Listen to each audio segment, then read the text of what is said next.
Commerce ക്യാബിനിലേക്ക് സ്വാഗതം. ഇന്നത്തെ ക്ലാസ്സിൽ ഓർഗനൈസേഷൻ സ്ട്രക്ചർ ആൻഡ് ഇഫക്റ്റീവ്നെസ്സിനെ കുറിച്ചാണ് നമ്മൾ പഠിക്കാൻ പോകുന്നത്. ഓർഗനൈസേഷൻ എന്ന് പറയുമ്പം ഒരു ഗ്രൂപ്പ് ഓഫ് പീപ്പിൾ ഒരു കോമൺ ഒബ്ജക്റ്റീവ് നേടിയെടുക്കാൻ വേണ്ടിയിട്ട് ഗ്രൂപ്പായിട്ട് നിന്ന് പ്രവർത്തിക്കുന്നതിനെയാണ് ഓർഗനൈസേഷൻ എന്ന് പറയുന്നത്. അപ്പം ഒരു ഓർഗനൈസേഷനിൽ നമ്പർ ഓഫ് വർക്കേഴ്സ് കാണും, നമ്പർ ഓഫ് ആക്ടിവിറ്റീസും ഉണ്ട്. ഈ ആക്ടിവിറ്റീസിനെ എല്ലാം കോർഡിനേറ്റ് ചെയ്യണം. അപ്പം അങ്ങനെയാണെങ്കിൽ ഇത് കോർഡിനേറ്റ് ചെയ്യാൻ വേണ്ടിയിട്ട് ഒരു ഓർഗനൈസേഷണൽ സ്ട്രക്ചർ ഡിസൈൻ ചെയ്യണം. അപ്പം task division, grouping of activities and coordination of activities, ഇതിനൊക്കെ വേണ്ടിയിട്ടാണ് ഓർഗനൈസേഷൻ സ്ട്രക്ചർ ഡിസൈൻ ചെയ്തിരിക്കുന്നത്. അതായത് ഓർഗനൈസേഷൻ്റെ സ്മൂത്ത് ഫങ്ഷനിങ്ങിന് വേണ്ടിയിട്ടും അതുപോലെ തന്നെ ഓർഗനൈസേഷൻ്റെ ആക്ടിവിറ്റീസ് എല്ലാം ഭംഗിയായിട്ട് നടക്കാൻ വേണ്ടിയിട്ടാണ് ഓർഗനൈസേഷനിൽ ഒരു സ്ട്രക്ചർ ഡിസൈൻ ചെയ്യുന്നത്. അപ്പോൾ വെൽ ഡിഫൈൻഡ് സ്ട്രക്ചർ ഉണ്ടെങ്കിൽ മാത്രമേ സ്മൂത്തായിട്ട് ആ ഒരു ഓർഗനൈസേഷൻ വർക്ക് ചെയ്യത്തുള്ളൂ. ഈ യൂണിറ്റിൽ നമ്മൾ ഓർഗനൈസേഷൻ സ്ട്രക്ചറിനെ കുറിച്ചാണ് പഠിക്കുന്നത്. ഓർഗനൈസേഷൻ സ്ട്രക്ചർ എന്ന് പറയുന്നത് ഒരു ഓർഗനൈസേഷനിലെ ഇൻഡിവിജ്വൽസും അവരുടെ പൊസിഷൻസും തമ്മിലുള്ള റിലേഷൻഷിപ്പ് നെറ്റ്വർക്കിനെയാണ് ഓർഗനൈസേഷൻ സ്ട്രക്ചർ എന്ന് പറയുന്നത്. ഓർഗനൈസിങ് പ്രോസസ്സിൻ്റെ ഔട്ട്കമാണ് ഓർഗനൈസേഷൻ സ്ട്രക്ചർ. ഓർഗനൈസേഷൻ ഫ്രെയിംവർക്കിനെ ഡിസ്ക്രൈബ് ചെയ്യുന്നതാണ് ഒരു ഓർഗനൈസേഷണൽ സ്ട്രക്ചർ. അതായത് ഒരു ഓർഗനൈസേഷൻ്റെ സ്ട്രക്ചർ നമുക്ക് നോക്കുമ്പോൾ മനസ്സിലാകും അത് ആ ഒരു ഓർഗനൈസേഷൻ കൊണ്ട് എന്താണ് ഉദ്ദേശിക്കുന്നതെന്ന് മനസ്സിലാക്കാൻ പറ്റും. ഓർഗനൈസേഷൻ സ്ട്രക്ചർ ഡെവലപ്പ് ചെയ്യുമ്പം 2 വേരിയബിൾസ് കൺസിഡർ ചെയ്യണം. ഒന്നാമത്തേത് basic structure and operating mechanism. Basic സ്ട്രക്ചറിൽ ഓർഗനൈസേഷൻ്റെ ടോട്ടൽ വർക്ക് എങ്ങനെ ഡിവൈഡ് ചെയ്യണം, അത് എങ്ങനെ കോർഡിനേറ്റ് ചെയ്യണം എന്നൊക്കെയാണ് ഡിസൈഡ് ചെയ്യുന്നത്. പക്ഷേ ഓപ്പറേറ്റിംഗ് മെക്കാനിസത്തിൽ information system, control procedures, application of organisational practices and principles, ഇതൊക്കെയാണ് ഉൾക്കൊള്ളുന്നത്. ഇപ്പം ഒരു ബിൽഡിങ്ങിൻ്റെ ആർക്കിടെക്ചറൽ പ്ലാൻ പോലെയാണ് ഓർഗനൈസേഷണൽ സ്ട്രക്ചർ എന്ന് പറയാൻ പറ്റും. അപ്പോൾ ഒരു ആർക്കിടെക്റ്റ് ബിസിനസ്സിൻ്റെ കൺസ്ട്രക്ഷന് മുമ്പ് പല ഫാക്ടേഴ്സ് കൺസിഡർ ചെയ്യാറുണ്ട്. കോസ്റ്റ്, സ്പേസ്, അതിനാവശ്യമായിട്ടുള്ള സ്പെഷ്യൽ ഫീച്ചേഴ്സ് എന്തൊക്കെയാണ്, ഇങ്ങനെ പല കാര്യങ്ങൾ കൺസിഡർ ചെയ്യാറുണ്ട്. അതുപോലെ ഓർഗനൈസേഷണൽ സ്ട്രക്ചർ ഡിസൈൻ ചെയ്യുമ്പോൾ മാനേജേഴ്സും കുറച്ച് കാര്യങ്ങൾ കൺസിഡർ ചെയ്യണം. അതായത് അതോറിറ്റി ലെവൽ ക്രിയേറ്റ് ചെയ്യുമ്പോൾ ഉണ്ടാകുന്ന പ്രോബ്ലംസ് എന്തൊക്കെയാണ്, കമ്മ്യൂണിക്കേഷൻ പ്രോബ്ലംസ് എന്തൊക്കെയാണ്, പിന്നെ ഈ സ്പെഷ്യലൈസേഷൻ കൊണ്ടുള്ള ബെനിഫിറ്റ്സ് എന്തൊക്കെയാണ്, ഇങ്ങനെ പല കാര്യങ്ങൾ ഒരു മാനേജറെ കൺസിഡർ ചെയ്യണം. മാനേജേഴ്സ് വർക്ക് ഡിവൈഡ് ചെയ്യുന്നു, ജോബ് ഡിസ്ക്രിപ്ഷൻ എഴുതുന്നു, ഗ്രൂപ്പ്സ് ഓർഗനൈസ് ചെയ്യുന്നു, പിന്നെ സുപ്പീരിയേഴ്സിനെ ആക്കുന്നു, ഗോൾ ഫിക്സ് ചെയ്യുന്നു, സ്റ്റാൻഡേർഡ്സ് ഓഫ് പെർഫോമൻസ് എസ്റ്റാബ്ലിഷ് ചെയ്യുന്നു. ഇങ്ങനെ പല ആക്ടിവിറ്റീസ് ഒരു മാനേജർ ഡിസൈഡ് ചെയ്യണം. സ്ട്രക്ചർ, അതാണ് സ്ട്രക്ചറൽ ഓർഗനൈസേഷൻ എന്ന് പറയുന്നത്. ഇനിയും ഒരു സ്ട്രക്ചറൽ ഓർഗനൈസേഷൻ എന്ന് പറഞ്ഞാൽ എന്താണെന്ന് നോക്കാം. സ്ട്രക്ചറൽ ഓർഗനൈസേഷൻ എന്ന് പറയുമ്പം വെൽ ഡിഫൈൻഡ് ഡ്യൂട്ടീസ് ആൻഡ് റെസ്പോൺസിബിലിറ്റീസിൻ്റെ ഒരു ഫോർമൽ റിലേഷൻഷിപ്പാണ് സ്ട്രക്ചറൽ ഓർഗനൈസേഷൻ. രണ്ടാമത് പറയുന്നത് സുപ്പീരിയർ സബോർഡിനേറ്റ്സ് തമ്മിലുള്ള ഹൈറാർക്കിക്കൽ റിലേഷൻഷിപ്പാണ് സ്ട്രക്ചറൽ ഓർഗനൈസേഷൻ. മൂന്നാമത്തെ പറയുമ്പം പല ഇൻഡിവിജ്വൽസും ഡിപ്പാർട്ട്മെൻറ്റ്സും അസൈൻ ചെയ്ത് കൊടുത്തിട്ടുള്ള ടാസ്ക് അല്ലെങ്കിൽ ആക്ടിവിറ്റീസിനെയാണ് സ്ട്രക്ചറൽ ഓർഗനൈസേഷൻ എന്ന് പറയുന്നത്. മറ്റൊരു വ്യൂവിൽ പറയുമ്പം പല ടാസ്കുകൾ അല്ലെങ്കിൽ പല ആക്ടിവിറ്റീസിൻ്റെ കോർഡിനേഷനെയാണ് സ്ട്രക്ചറൽ ഓർഗനൈസേഷൻ എന്ന് പറയുന്നത്. ഇനിയും സിഗ്നിഫിക്കൻസ് ഓഫ് ഓർഗനൈസേഷണൽ സ്ട്രക്ചർ എന്തൊക്കെയാണെന്ന് നോക്കാം. First point, clear cut authority responsibility. അപ്പം ഓർഗനൈസേഷൻ സ്ട്രക്ചറിൽ അതോറിറ്റി ആൻഡ് റെസ്പോൺസിബിലിറ്റി ഉണ്ട്. ഇതിൽ ആരെ ഡയറക്റ്റ് ചെയ്യണം, ആരോട് അക്കൗണ്ടബിൾ ആയിരിക്കണം, ഇതൊക്കെയാണ് ഒരു ഓർഗനൈസേഷനിൽ സ്പെസിഫൈ ചെയ്തിരിക്കുന്നത്. രണ്ടാമത്തേത് pattern of communication. Organisation structure കോർഡിനേഷന് സഹായിക്കുന്നൊരു കാര്യമാണ്. അതുപോലെ കമ്മ്യൂണിക്കേഷൻ പാറ്റേൺ പ്രൊവൈഡ് ചെയ്യാനും ഈ ഒരു ഓർഗനൈസേഷൻ സ്ട്രക്ചർ കൊണ്ട് സാധിക്കും. ആളുകൾ തമ്മിൽ കമ്മ്യൂണിക്കേറ്റ് ചെയ്യുന്നുണ്ട്. അതായത് കമ്മ്യൂണിക്കേഷൻ പ്രൊവൈഡ് ചെയ്യുന്നതാണ് ഓർഗനൈസേഷണൽ സ്ട്രക്ചർ. തേർഡ് വൺ ആണ് ലൊക്കേഷൻ ഓഫ് ഡിസിഷൻ സെൻറ്റേഴ്സ്. ഓർഗനൈസേഷൻ്റെ ഡിസിഷൻ മേക്കിങ്ങിന് ആവശ്യമായിട്ടുള്ള ഡിസിഷൻ മേക്കിംഗ് സെൻറ്റേഴ്സ് എവിടെയാണെന്ന് ഡിസൈഡ് ചെയ്യാനായിട്ട് സാധിക്കും. Fourth point, proper balancing. അതായത് ഗ്രൂപ്പ് ആക്ടിവിറ്റീസിനെ പ്രോപ്പറായിട്ട് ബാലൻസ് ചെയ്ത്, അതിനെ കോർഡിനേറ്റ് ചെയ്ത് പ്രോപ്പറായി ബാലൻസ് ചെയ്യാനായിട്ട് സഹായിക്കും. അടുത്ത പോയിൻ്റാണ് സ്റ്റിമുലേറ്റിംഗ് ക്രിയേറ്റിവിറ്റി. ഓർഗനൈസേഷൻ സ്ട്രക്ചർ വർക്കേഴ്സിന് ക്രിയേറ്റീവ് തിങ്കിങ്ങിനും അല്ലെങ്കിൽ ഇനീഷ്യേറ്റീവ് എടുക്കാനൊക്കെ വർക്കേഴ്സിനെ എൻകറേജ് ചെയ്യുന്നു. ഓരോരുത്തർക്കും അവരവർക്ക് സ്പെഷ്യലൈസ് ചെയ്യാൻ കഴിയുന്ന ഏരിയ ഏതൊക്കെയാണെന്നറിയാമല്ലോ. അപ്പം എവിടെ എഫേർട്ട് എടുത്താൽ അവരെ അപ്രീഷിയേറ്റ് ചെയ്യപ്പെടും എന്നറിയാവുന്നത് കൊണ്ട് അവരെന്ത് ചെയ്യുന്നു, പ്രോപ്പറായിട്ട് എഫേർട്ട് എടുക്കും. അത് ക്രിയേറ്റിവിറ്റി ഇൻക്രീസ് ചെയ്യാനായിട്ട് സഹായിക്കും. 6th പോയിൻ്റാണ് encouraging growth. Organisation structure organisation ഫ്രെയിംവർക്കാണ് കാണിക്കുന്നത്. അപ്പോൾ ഫ്ലെക്സിബിൾ സ്ട്രക്ചർ ആണെങ്കിൽ ഗ്രോത്ത് ഓപ്പർച്യൂണിറ്റീസ് കൂടുതലായിരിക്കും. 7th പോയിൻ്റാണ് making use of technological improvements. ചേഞ്ചസിനോട് അഡാപ്റ്റബിൾ ആയിട്ടുള്ള സ്ട്രക്ചർ ലേറ്റസ്റ്റ് ആയിട്ടുള്ള ടെക്നോളജി പ്രോപ്പറായിട്ട് യൂസ് ചെയ്യാൻ പ്രേരിപ്പിക്കും. ടെക്നോളജീസിലുണ്ടാകുന്ന ഇമ്പ്രൂവ്മെൻറ്റ്സിൻ്റെ സഹായത്തോടെ അതോറിറ്റി ആൻഡ് റെസ്പോൺസിബിലിറ്റിയുടെ എക്സിസ്റ്റിംഗ് പാറ്റേൺ മോഡിഫൈ ചെയ്യാനായിട്ട് സഹായിക്കും. അതായത് ടെക്നോളജിക്കൽ ഇമ്പ്രൂവ്മെൻറ്റ്സിനോട് ആവശ്യമായിട്ടുള്ള റെസ്പോൺസ് കൊടുക്കുകയാണെങ്കിൽ അതോറിറ്റി റെസ്പോൺസിബിലിറ്റി എക്സിസ്റ്റിംഗ് ആയിട്ടുള്ളൊരു പാറ്റേൺ ഉണ്ടല്ലോ, അതിനെ മോഡിഫൈ ചെയ്യാനായിട്ട് സഹായിക്കും. അടുത്തതാണ് components of organisational structure. First പോയിൻ്റാണ് division of labour. Division of labour എന്താണെന്ന് നമുക്കറിയാം. അതായത് ടോട്ടൽ വർക്കിനെ സബ് വർക്കുകളായിട്ട് ഡിവൈഡ് ചെയ്ത് കൊടുക്കുന്നു. ഇതിനെ സ്പെഷ്യലൈസേഷൻ എന്ന് പറയുന്നു. ലേബർ പ്രൊഡക്ടിവിറ്റി ഉയർത്താൻ വേണ്ടിയിട്ട് ആഡം സ്മിത്ത് കണ്ടെത്തിയ ഒരു ആശയമായിരുന്നു ഡിവിഷൻ ഓഫ് ലേബർ എന്ന് പറയുന്നത്. പ്രൊഡക്ഷൻ പ്രോസസ്സിനെ പല ഘട്ടങ്ങളായിട്ട് തിരിച്ചിട്ട് ഓരോ തൊഴിലാളികളെയും ഓരോ ടാസ്ക് അവർക്ക് അസൈൻ ചെയ്ത് കൊടുക്കുന്നു.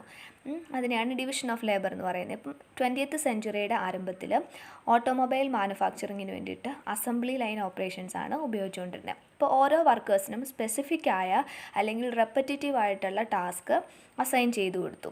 ടോട്ടൽ ടാസ്ക് ചെറിയ ചെറിയ ടാസ്കുകളാക്കി ഡിവൈഡ് ചെയ്ത് ഓരോ സ്റ്റെപ്സും ഓരോ ഇൻഡിവിജ്വൽസ് കംപ്ലീറ്റ് ചെയ്യണം. അങ്ങനെ ഒരു ആശയമാണ് വന്നത്. അങ്ങനെ ആ പർട്ടിക്കുലർ ആക്ടിവിറ്റി പെർഫോം ചെയ്യുന്നതിൽ അവർ സ്പെഷ്യലൈസ്ഡ് ആവും. അപ്പം സ്പെഷ്യലൈസേഷൻ അവർക്ക് അറ്റൈൻ ചെയ്യാനായിട്ട് പറ്റും. ഡിവിഷൻ ഓഫ് ലേബർ ഓർഗനൈസേഷന് ബെനിഫിറ്റ്സ് ഉണ്ടാക്കി കൊടുത്തൊരു കാര്യമാണ്. അത് ഏതൊക്കെയാണ് എന്ന് നമുക്ക് നോക്കാം. അതായത് ഡിവിഷൻ ഓഫ് ലേബർ കൊണ്ടുണ്ടായ ബെനിഫിറ്റ്സ് ഏതൊക്കെയാണെന്ന് നോക്കാം. സ്പെഷ്യലൈസ്ഡ് ജോബിലുള്ള പെർഫോമൻസ് വർക്ക് എഫിഷ്യൻസി എൻഹാൻസ് ചെയ്യാൻ സഹായിക്കുന്നൊരു കാര്യമാണ്. അതായത് എംപ്ലോയീസിന് അവരുടെ സ്കിൽസ് മോസ്റ്റ് ഇഫക്റ്റീവ് വേയിൽ യൂസ് ചെയ്യാനായിട്ട് കഴിയും.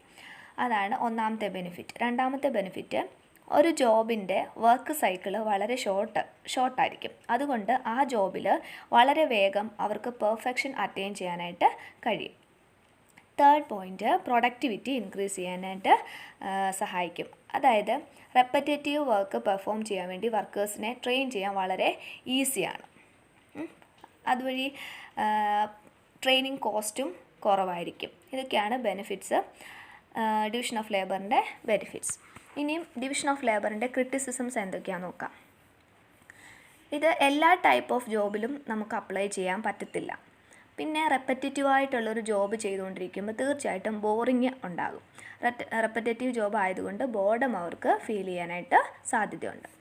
തേർഡ് പോയിൻറ്റ്, ഇത് വർക്കേഴ്സിൻ്റെ ഫിസിക്കൽ പെർഫോമൻസിനെയാണ് ഫോക്കസ് ചെയ്യുന്നത്. അതായത് ബിഹേവിയറൽ ആസ്പെക്ട്സിനെ ഇഗ്നോർ ചെയ്യുന്നു. എന്നാൽ ഫിസിക്കൽ പെർഫോമൻസിന് പ്രൊഡക്ടിവിറ്റിയാണ് കൂടുതൽ ഇമ്പോർട്ടൻസ് കൊടുക്കുന്നത്. ഇതൊക്കെയാണ് ഡിവിഷൻ ഓഫ് ലേബറിൻ്റെ ക്രിറ്റിസിസംസ്. അടുത്തതാണ് ഡെലിഗേഷൻ ഓഫ് അതോറിറ്റി. അതോറിറ്റി എന്ന് പറയുമ്പോൾ power to command and make decisions.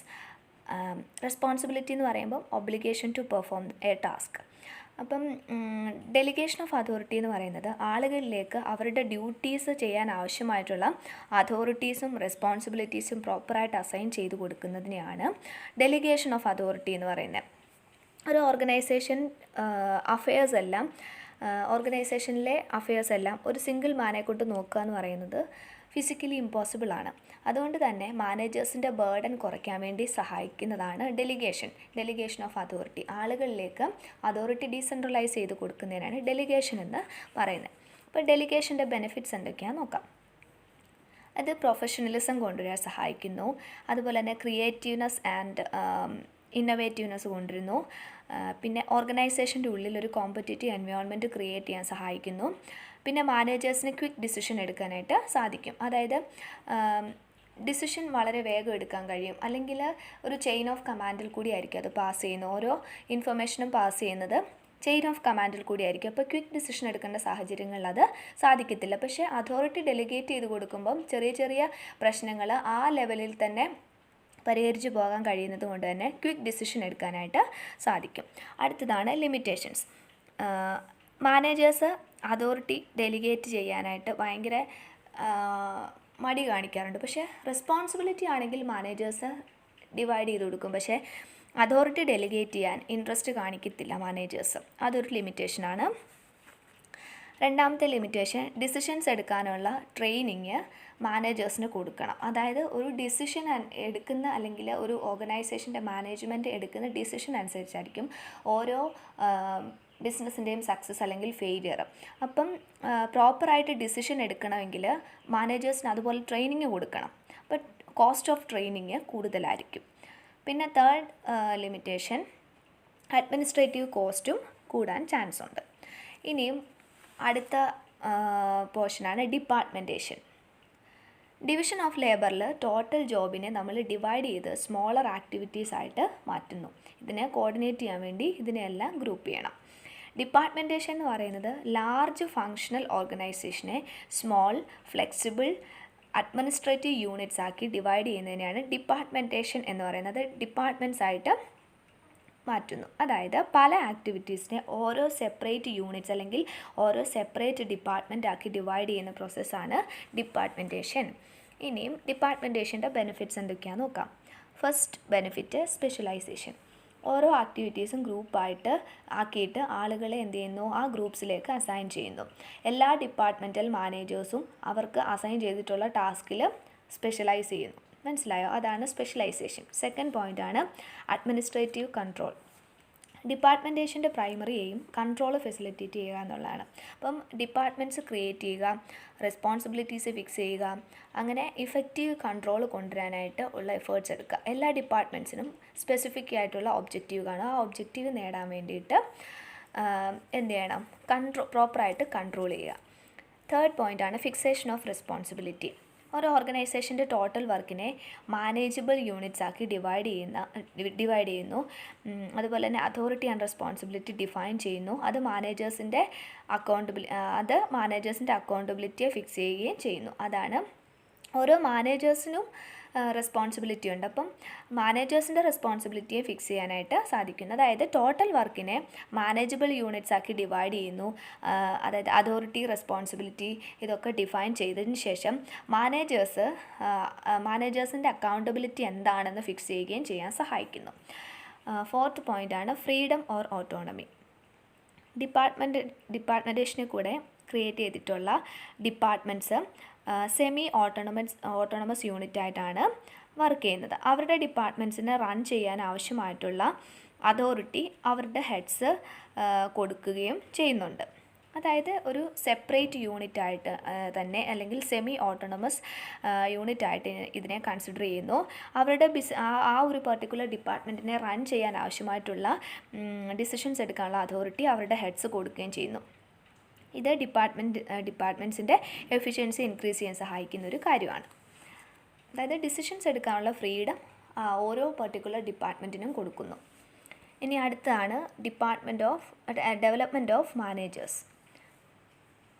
Managerial personnel independent decisions എടുക്കാനും ഇനീഷ്യേറ്റീവ് എടുക്കാനും അതുവഴി എക്സിക്യൂട്ടീവ്സിന് ഗ്രോത്ത് ഓപ്പർച്യൂണിറ്റീസ് ഉണ്ടാകുകയും ചെയ്യുന്നുണ്ട്.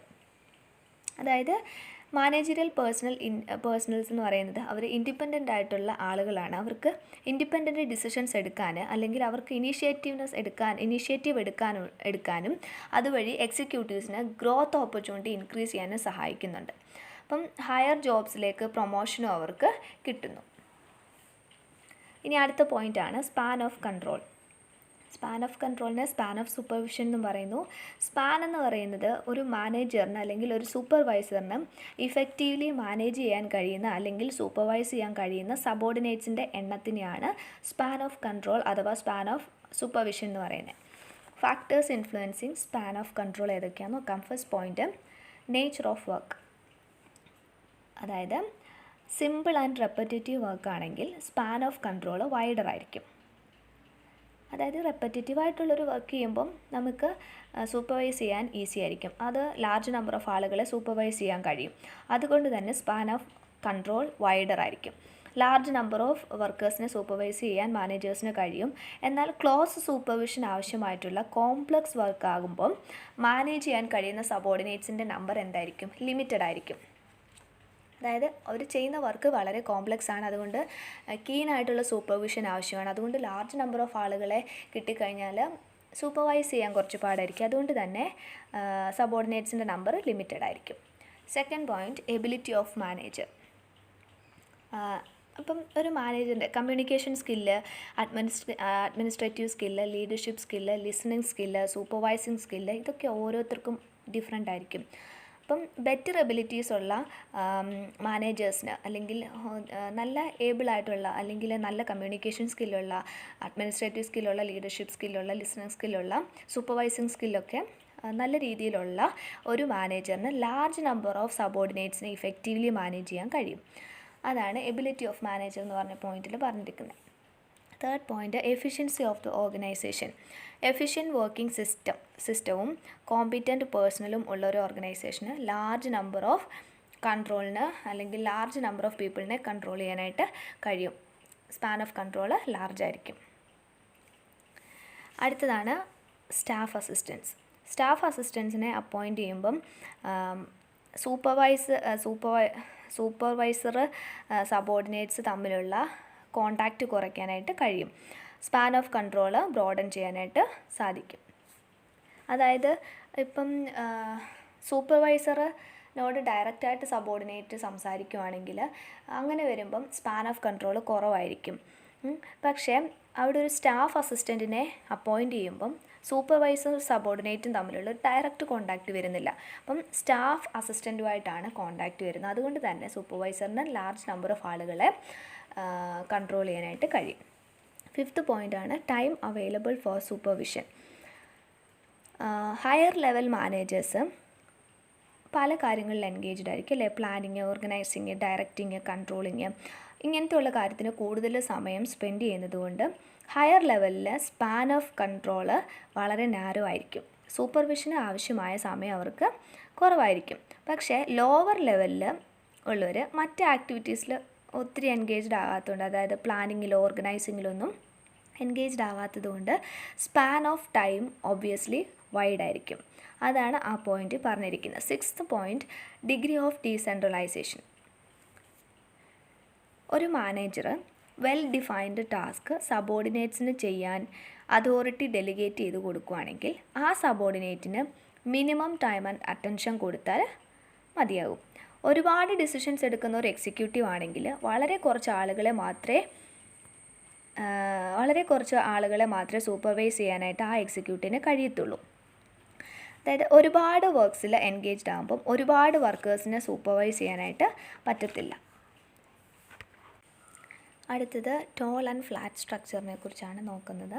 ഒരു ടോൾ ഓർഗനൈസേഷൻ സ്ട്രക്ചറിന് ഒരുപാട് ഹയറാർക്കിക്കൽ ലെവൽസ് ഉണ്ട്.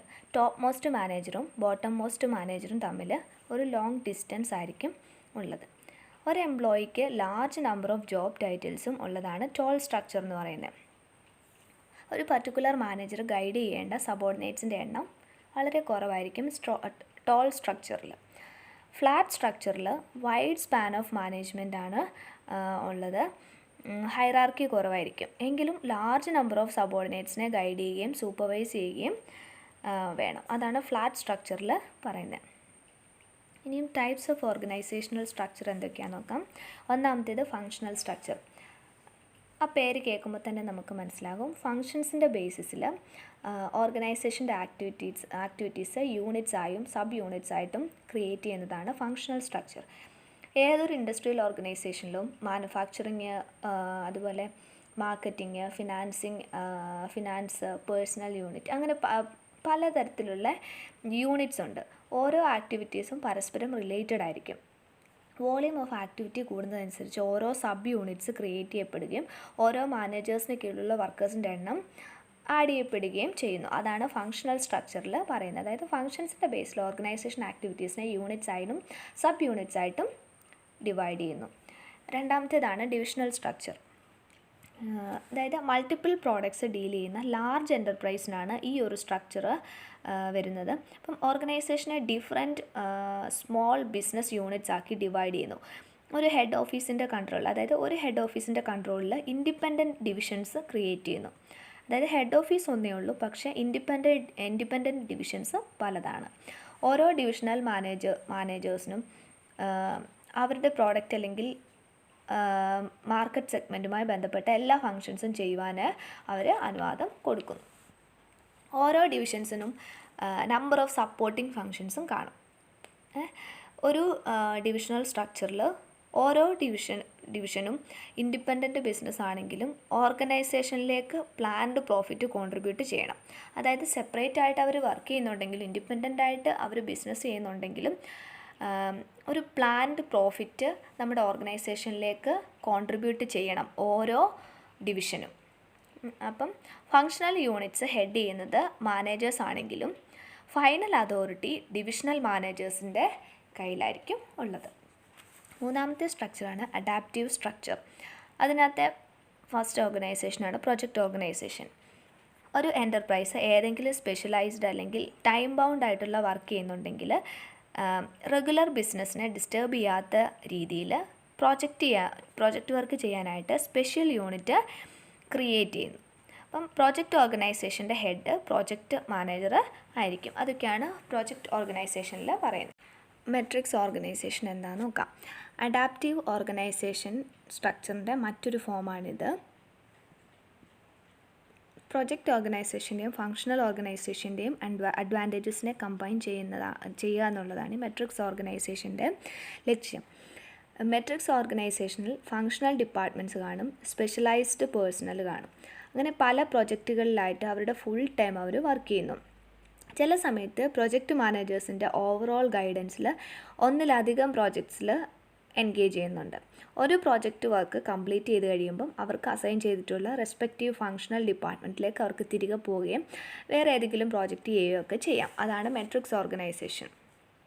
ഇനിയും ഡയമെൻഷൻസ് ഓഫ് ഓർഗനൈസേഷണൽ സ്ട്രക്ചർ എന്തൊക്കെയാണെന്ന് നോക്കാം. ഒന്നാമത്തേത് ഫോർമലൈസേഷൻ. സ്പെഷ്യലൈസ്ഡ് ആയ അല്ലെങ്കിൽ ഡിഫൈൻഡ് ആയിട്ടുള്ള അല്ലെങ്കിൽ written activities, rules, procedures, instructions ഇതൊക്കെയാണ് ഇതിൽ പറഞ്ഞിട്ടുള്ളത്. ഓർഗനൈസേഷൻ്റെ സ്റ്റാൻഡേർഡൈസ്ഡ് ആക്ടിവിറ്റീസ് ആണ് ഇതിൽ പറയുന്നത്. ഇതിൻ്റെ ബെനിഫിറ്റ്സ് എന്തൊക്കെയാണെന്ന് നോക്കാം. ഒന്നാമത്തേത് കോർഡിനേഷൻ പ്രൊമോട്ട് ചെയ്യുന്നു. എല്ലാ ആക്ടിവിറ്റീസും well defined and specified activities ആയതുകൊണ്ട് കോർഡിനേഷൻ എൻഷുർ ചെയ്യാനായിട്ട് സഹായിക്കുന്നതാണ് ഇതിൻ്റെ ബെനിഫിറ്റ്. അതായത് സിമ്പിളായിട്ട് പറയുമ്പം കോർഡിനേഷനെ പ്രൊമോട്ട് ചെയ്യുന്ന ഒരു കാര്യമാണ്. രണ്ടാമത്തേത് സ്റ്റാൻഡേർഡൈസ്ഡ് ആയിട്ടുള്ള റൂൾസ് ആൻഡ് പ്രൊസീജിയേഴ്സിൻ്റെ ബേസിലാണ് ഡിസിഷൻസ് എടുക്കുന്നത്. അതുകൊണ്ട് പേഴ്സണൽ ഡിസ്ക്രിഷൻ കുറയ്ക്കാനായിട്ട് കഴിയും. അതായത് പേഴ്സണലായിട്ടുള്ള വിവേചന അധികാരം കുറയ്ക്കാനായിട്ട് കഴിയും. അതായത് ഇതിന് സെറ്റ് ചെയ്ത് വെച്ചിരിക്കുന്ന ഒരു സ്റ്റാൻഡേർഡ് റൂൾസ് ഉണ്ട്. സ്റ്റാൻഡേർഡ് റൂൾസ് ആൻഡ് പ്രൊസീജിയേഴ്സിൻ്റെ ബേസിലായിരിക്കും എല്ലാ ഡിസിഷൻസും എടുക്കുന്നത്. അതുകൊണ്ട് തന്നെ ഒരു വ്യക്തിപരമായ ഒരു വിവേചന അധികാരം അവിടെ ഇല്ല.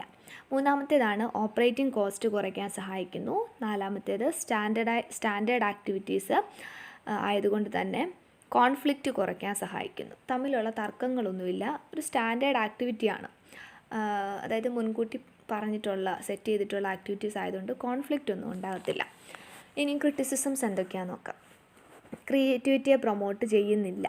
അതായത് ഇപ്പം വർക്കേഴ്സിന് ക്രിയേറ്റീവായിട്ട് അല്ലെങ്കിൽ ഇനീഷ്യേറ്റീവ് എടുക്കാനായിട്ട് പറ്റത്തില്ല. കാരണം ഒരു റിട്ടൺ റൂൾസ് അല്ലെങ്കിൽ റിട്ടൺ പ്രൊസീജിയേഴ്സ് ആണ് അത് ഫോളോ ചെയ്യുന്നത്. അതുകൊണ്ട് ക്രിയേറ്റിവിറ്റിയെ പ്രൊമോട്ട് ചെയ്യുന്നില്ല.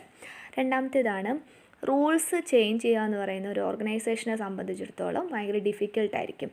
അതൊക്കെയാണ് ക്രിറ്റിസിസം. ഇനി അടുത്ത പോയിൻ്റാണ് സെൻട്രലൈസേഷൻ എന്ന് പറയുമ്പോൾ എന്തുവാ, കുറച്ച് ആളുകളുടെ കയ്യിൽ മാത്രം അധികാരം കോൺസെൻട്രേറ്റ് ചെയ്യുന്ന അതോറിറ്റി കുറച്ച് ആളുകളുടെ കയ്യിൽ മാത്രം കോൺസെൻട്രേറ്റ് ചെയ്യുന്നതിനാണ് സെൻട്രലൈസേഷൻ ചില ഓർഗനൈസേഷനിലുണ്ട്. അതായത് ടോപ്പ് മാനേജ്മെൻറ്റിൽ എല്ലാ ഡിസിഷൻസും എടുക്കുന്നു. ടോപ്പ് മാനേജ്മെൻ്റ് ആയിരിക്കും എല്ലാ ഡിസിഷൻസും എടുക്കുന്നത്. മിഡിൽ ആൻഡ് ലോവർ ലെവലുള്ള മാനേജേഴ്സ് ടോപ്പ് ലെവൽ മാനേജേഴ്സ് എടുത്ത ഡിസിഷൻസിനെ ഇംപ്ലിമെൻറ്റ് ചെയ്യുന്നു. എന്നാൽ ചില ഓർഗനൈസേഷനുണ്ട് ഡിസിഷൻ മേക്കിംഗ് പ്രോസസ്സിൽ എല്ലാ മാനേജ്മെൻറ്റിനെയും മാനേജ്മെൻറ്റിൻ്റെ എല്ലാ ലെവൽസിനെയും ജോയിൻ ചെയ്ത് ഡിസിഷൻസ് എടുക്കുന്നത്. അതിനെ ഡീസെൻട്രലൈസേഷൻ എന്ന് പറയുന്നു. ഹെൻറി ഫയോൾ പറയുന്നത് സബോർഡിനേറ്റ്സിൻ്റെ റോള് റെഡ്യൂസ് ചെയ്യുന്നത് എന്താണോ അത് സെൻട്രലൈസേഷനും, സബോർഡിനേറ്റ്സിൻ്റെ റോളിനെ കൂട്ടുന്ന എന്തൊക്കെയാണോ അതെല്ലാം ഡീസെൻട്രലൈസേഷനുമാണ്. സെൻട്രലൈസേഷനിൽ ചില എക്സിക്യൂട്ടീവ്സിൻ്റെ കയ്യിൽ മാത്രം പവർ കോൺസെൻട്രേറ്റ് ചെയ്യുമ്പം ഡീസെൻട്രലൈസേഷനിൽ പവർ ഡെലിഗേറ്റ് ചെയ്ത് കൊടുക്കുന്നു. Control and decision making is vested in the hands of top management. അതാണ് സെൻട്രലൈസേഷൻ.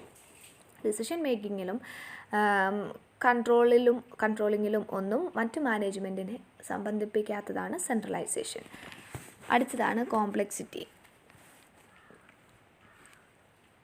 ജോബ്സ് ആൻഡ് യൂണിറ്റ്സ് തമ്മിലുള്ള ഡിഫറൻസിനാണ് കോംപ്ലക്സിറ്റി എന്ന് പറഞ്ഞ പോയിന്റിൽ പറഞ്ഞേക്കുന്നത്. വെറൈറ്റി ഓഫ് ജോബ്സും ഉണ്ട്, വെറൈറ്റി ഓഫ് യൂണിറ്റ്സും ഉണ്ട്. അതൊരു കോംപ്ലക്സ് ഓർഗനൈസേഷൻ സ്ട്രക്ചറാണ് ക്രിയേറ്റ് ചെയ്യുന്നത്. ആക്ടിവിറ്റീസിൻ്റെ കോംപ്ലക്സിറ്റിയുടെ ബേസിസിൽ ഹൊറിസോണ്ടൽ, വെർട്ടിക്കൽ, സ്പേഷ്യൽ ഇങ്ങനെ ഡിഫറൻഷ്യേറ്റ് ചെയ്യുന്നുണ്ട്. അതിൽ ഹൊറിസോണ്ടൽ ഡിഫറൻഷ്യേഷൻ എന്താണെന്ന് നോക്കാം. സെയിം ലെവലിൽ തന്നെ ഡിഫറെൻറ്റ് യൂണിറ്റ്സ് ഉണ്ടെങ്കിൽ അതിനെ ഹൊറിസോണ്ടൽ ഡിഫറൻഷ്യേഷൻ എന്ന് പറയുന്നത്. അതായത് ഇപ്പം മിഡിൽ ലെവലിൽ തന്നെ പല യൂണിറ്റ്സ് ഉണ്ടെങ്കിൽ അതിനെ ഹൊറിസോണ്ടൽ ഡിഫറൻഷ്യേഷൻ എന്ന് പറയുന്നു.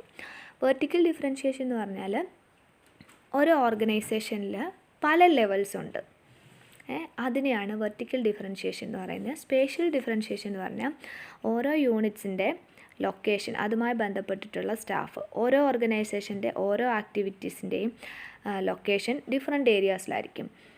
ഇപ്പം മൾട്ടിപ്പിൾ ലൊക്കേഷൻ ഓർഗനൈസേഷൻ്റെ കോംപ്ലക്സിറ്റിയെ കൂട്ടും. അതാണ് സ്പേഷ്യൽ ഡിഫറൻഷ്യേഷനകത്ത് പറയുന്നത്. ഇനി ഓർഗനൈസേഷണൽ ഡിസൈൻ എന്താണെന്ന് നോക്കാം.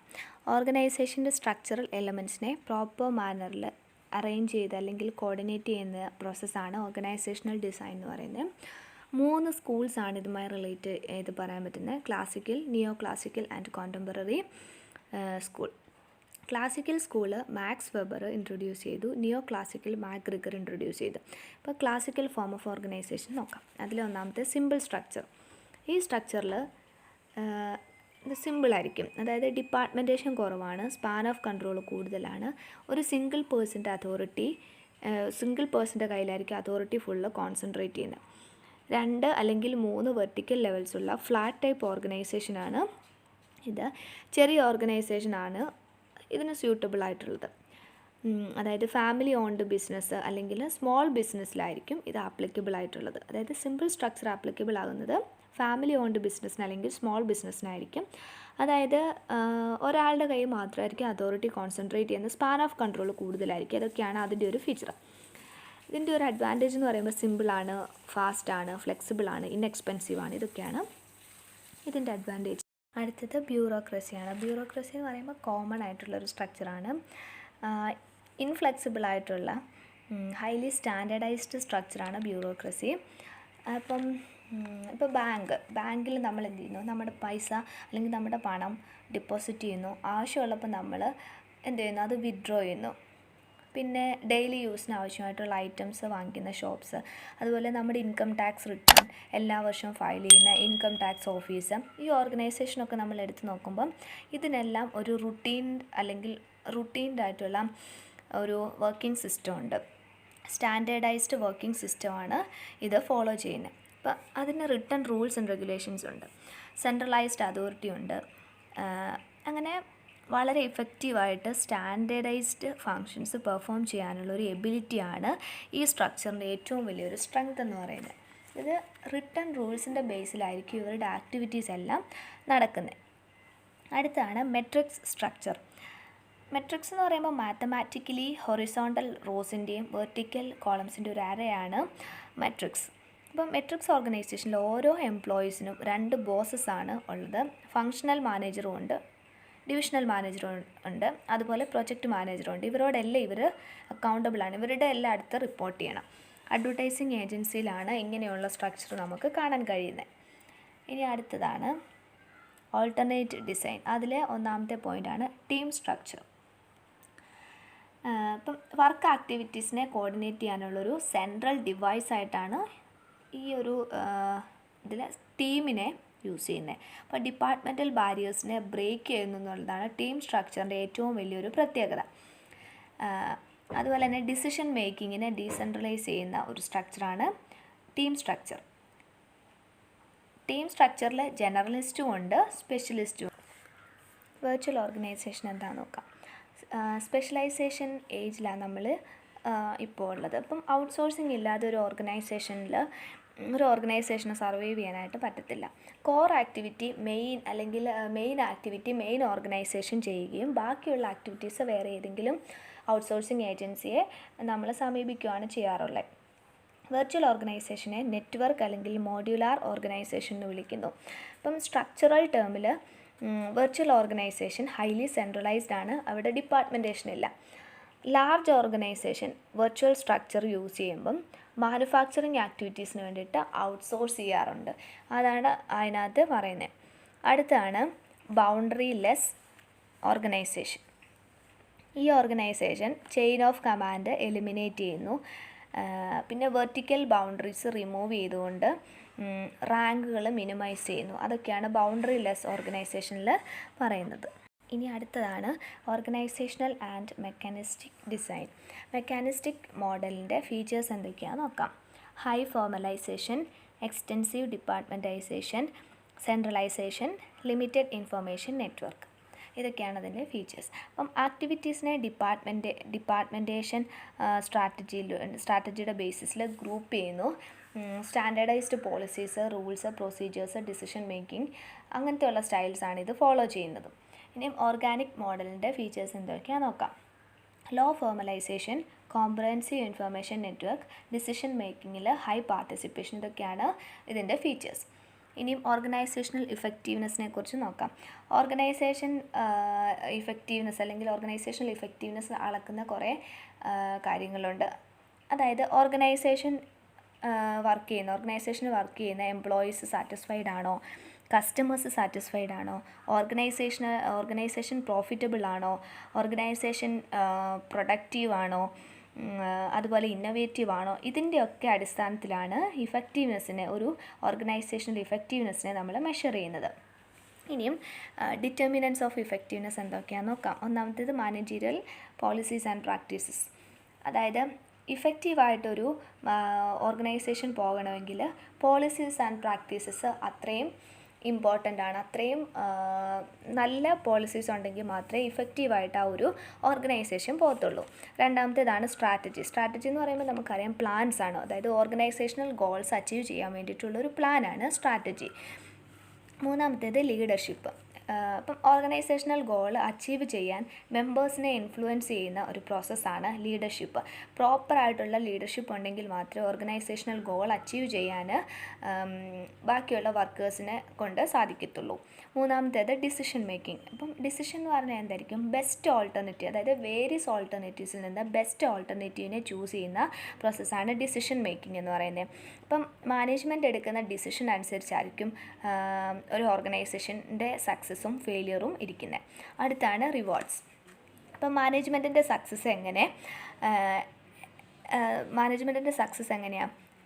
ഡിസിഷൻസിൻ്റെ ബേസിസിലായിരിക്കും. അപ്പം അവരുടെ ടീമിനെ സപ്പോർട്ട് നേടിക്കൊണ്ട്, അതായത് ഒരു ഓർഗനൈസേഷനിലുള്ള ടീമിൻ്റെ സപ്പോർട്ട് നേടിക്കൊണ്ട് ഓർഗനൈസേഷണൽ ഗോൾ എങ്ങനെ നേടാമെന്നതിനെ ആശ്രയിച്ചായിരിക്കും മാനേജ്മെൻറ്റിൻ്റെ സക്സസ് ഇരിക്കുന്നത്. അപ്പം എംപ്ലോയി മൊറയിൽ നിലനിർത്തിക്കൊണ്ട് പ്രൊഡക്ടിവിറ്റിയെ മെയിൻറ്റെയിൻ ചെയ്യാനായിട്ട് ഒരു മാനേജ്മെൻറ്റ് ശ്രമിക്കണം. അടുത്തതാണ് കമ്മ്യൂണിക്കേഷൻ. ഓർഗനൈസേഷൻ അതിൻ്റെ മെമ്പേഴ്സിൻ്റെ ഇടയിൽ പെർഫെക്റ്റ് ആയിട്ട് കമ്മ്യൂണിക്കേഷൻ മെയിൻറ്റെയിൻ ചെയ്തെങ്കിൽ മാത്രമേ ഒരു ഓർഗനൈസേഷൻ ഇഫക്റ്റീവ് ആണോ എന്ന് നമുക്ക് പറയാൻ പറ്റത്തുള്ളൂ. ഇനിയും എൻവയോൺമെൻറ്റൽ ക്യാരക്ടറിസ്റ്റിക്സ് എന്തൊക്കെയാണെന്ന് നോക്കാം. ഒന്നാമത്തേത് പ്രെഡിക്റ്റബിലിറ്റി. അപ്പം ഒരു ഓർഗനൈസേഷൻ്റെ റിസോഴ്സസിൻ്റെ സപ്ലൈ എത്രത്തോളം സർട്ടൻ ആണ്, അല്ലെങ്കിൽ സർട്ടൻ ആണോ അൺസർട്ടൻ ആണോ, ഇതൊക്കെയാണ് പ്രെഡിക്റ്റബിലിറ്റിക്കകത്ത് പറയുന്നത്. രണ്ടാമത്തേനകത്ത് കോംപ്ലക്സിറ്റി. അപ്പം ഓർഗനൈസേഷൻ്റെ ഓപ്പറേഷനോട് എത്രമാത്രം റെലവൻ്റ് ആണ് അതിൻ്റെ ആക്ടിവിറ്റീസ്, അതാണ് കോംപ്ലക്സിറ്റിയിൽ പറയുന്നത്. ഇനി അടുത്തത് എംപ്ലോയി ക്യാരക്ടറിസ്റ്റിക്സ് എന്തൊക്കെയാണെന്ന് നോക്കാം. ഒന്നാമത്തേത് ഗോൾസ് എന്ന് പറയുന്നത് ഒരു എയിമാണ്. അതായത് ഒരു ഓർഗനൈസേഷൻ എന്ത് അച്ചീവ് ചെയ്യണം എന്ന ഒരു എയിമാണ് ഗോൾ എന്ന് പറയുന്നത്. രണ്ടാമത്തേത് സ്കിൽ. ഇപ്പം ഒരു വർക്കിൽ എൻഗേജ് ചെയ്യാനുള്ള ഒരു വ്യക്തിയുടെ എബിലിറ്റിയാണ് സ്കില്ലെന്ന് പറയുന്നത്. അത് ടെക്നിക്കലാകാം, മാനേജീരിയലാകാം, ബിഹേവിയറലാകാം. അതാണ് സ്കില്ലെന്ന് പറഞ്ഞ പോയിന്റ് പറഞ്ഞിരിക്കുന്നത്. മൂന്നാമത്തേത് മോട്ടീവ്. മോട്ടീവ് എന്ന് പറയുമ്പം ഒരു ഗോള് അച്ചീവ് ചെയ്യാൻ ഉള്ള ഒരു ഇന്നർ ഏർജ്, ഒരാളുടെ ഉള്ളിലുള്ള ഒരു ഏർജിനെയാണ് മോട്ടീവ് എന്ന് പറയുന്നത്. അടുത്താണ് ആറ്റിറ്റ്യൂഡ്. ജോബ് ബിഹേവിയറിനെയും ഓർഗനൈസേഷണൽ എഫക്റ്റീവിനെയും അഫക്റ്റ് ചെയ്യുന്ന ഒരു മേജറായിട്ടുള്ളൊരു കാര്യമാണ് ആറ്റിറ്റ്യൂഡ്. അടുത്തതാണ് വാല്യൂ. വാല്യൂ എന്ന് പറയുമ്പം ഒരാളുടെ ബിഹേവിയറിനെ ഇൻഫ്ലുവൻസ് ചെയ്യുന്ന ഒരു കാര്യമാണ് വാല്യൂസ്. അതായത് കോഡ് ഓഫ് കോണ്ടക്റ്റ്, അതാണ് വാല്യൂവിൽ. ബെനിഫിറ്റ്സ് ഓഫ് ഓർഗനൈസേഷണൽ ഇഫക്റ്റീവ്നെസ് എന്തൊക്കെയാണെന്ന് നോക്കാം. ഒന്നാമത്തേത്, റൈറ്റ് എംപ്ലോയീസിനെയും ടാലൻറ്റിനെയും റീറ്റെയിൻ ചെയ്യാൻ സഹായിക്കുന്നു. രണ്ടാമത്തേത്, എംപ്ലോയിയുടെ മൊറൈൽ കൂടുന്നു, അതുകൊണ്ട് തന്നെ പ്രൊഡക്ടിവിറ്റി ഇൻക്രീസ് ചെയ്യാനായിട്ടും സഹായിക്കും. മൂന്നാമത്തേത്, സ്ട്രക്ചർ ആൻഡ് ബിഹേവിയർ ബിസിനസ് ഗോൾസിനോട് യോജിക്കുന്നു. ഇതൊക്കെയാണ് ഓർഗനൈസേഷണൽ എഫക്റ്റീവ്നെസ്സിൻ്റെ ബെനിഫിറ്റ്സ്.